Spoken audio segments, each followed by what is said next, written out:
welcome to our esteemed leaders, distinguished delegates, other guests, and all attendees at the opening ceremony of the Shrimp Festival, part of the Night Womenhood Coffee Festival 2025. We extend our deepest appreciation to each of you for being here today.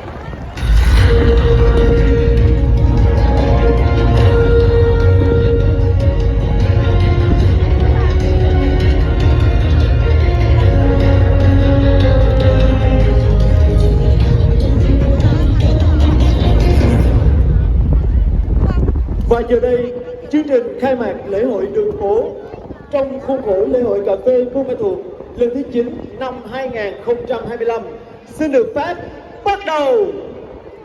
And now the opening ceremony of the Shrimp Festival, part of the 9th Womenhood Coffee Festival 2025, is about to begin.